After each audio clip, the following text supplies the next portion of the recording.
Saudara-saudari terkasih, saya hari ini merenungkan tentang bersukacitalah senantiasa.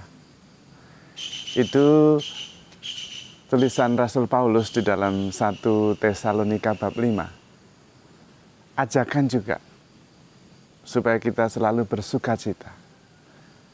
Tetapi salah satu syarat untuk bersukacita ada juga di dalam firman Tuhan, juga ditulis oleh Rasul Paulus, hendaklah engkau bersyukur dalam segala hal. Karena sukacita dengan rasa syukur itu dua hal yang saling berkaitan. Ada ungkapan yang sering kita dengar, jangan menunggu bergembira baru bersyukur, tetapi bersyukurlah karena rasa syukur itulah yang melahirkan kegembiraan. Maka benar Rasul Paulus, benar firman Tuhan, kalau kita bisa bersyukur dalam segala hal, kita akan selalu bersukacita. Dan itulah yang harus kita usahakan.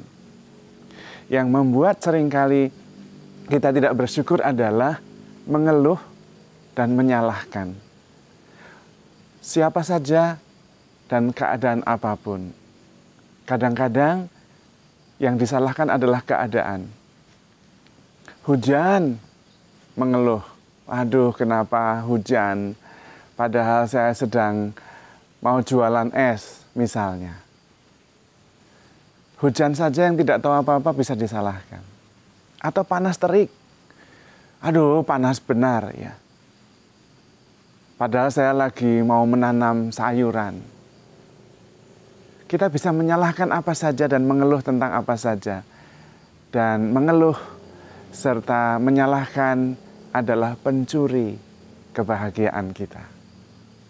Maka berhentilah mengeluh, belajarlah untuk tidak menyalahkan siapa-siapa. Daripada mengeluh tentang panas matahari, karena sedang mau menanam sayuran, lalu lebih baik ganti pekerjaan. Kalau panas jualan es. Kalau lagi hujan, menanam sayuran, diubah. Jangan hujan mengeluh karena mau jualan es, dan panas mengeluh karena mau tanam sayur. Lebih baik diubah. Bersyukur karena panas, sehingga saya bisa jualan es. Bersyukur karena hujan, karena saya bisa tanam sayur. Ada bagian yang di tangan kita, ada bagian yang bukan di tangan kita. Masalah hujan dan panas itu di luar kemampuan kita untuk mengendalikan. Yang bisa kita kendalikan adalah menanam sayur atau jualan es. Maka daripada mengeluh, cari solusi. Kata-kata Butejo mengatakan, jadi orang itu yang solutif. Berhenti mengeluh dan bersyukur dalam segala hal. Dan kalau kita bisa bersyukur dalam segala hal, kita senantiasa bisa bersukacita. Tapi Romo, kalau kita sudah jatuh tertimpa tangga, ada banyak masalah, mengalami kemalangan ini dan itu dan menderita, dan sepertinya tidak ada jalan keluar, bagaimana? Firman Tuhan juga ada yang mengatakan begini, bersyukurlah ketika engkau menderita. Bersyukurlah karena engkau mendapatkan bagian dalam penderitaan Kristus. Supaya ketika Kristus menyatakan kemuliaannya, engkau juga mendapatkan bagian dalam kemuliaan Kristus. Jadi tetap bersyukur, supaya bisa bersukacita. Bahkan dan justru ketika kita mentok, kita sudah cari jalan dan tidak ada jalan sama sekali, siap-siaplah. Pada saat itu berarti Tuhan yang pegang kendali, karena kita sudah tidak bisa apa-apa. Kesini salah, ke situ salah. Serahkan semuanya kepada Tuhan. Biar Tuhan yang bertindak. Dan Tuhan ajaib, penuh kuasa.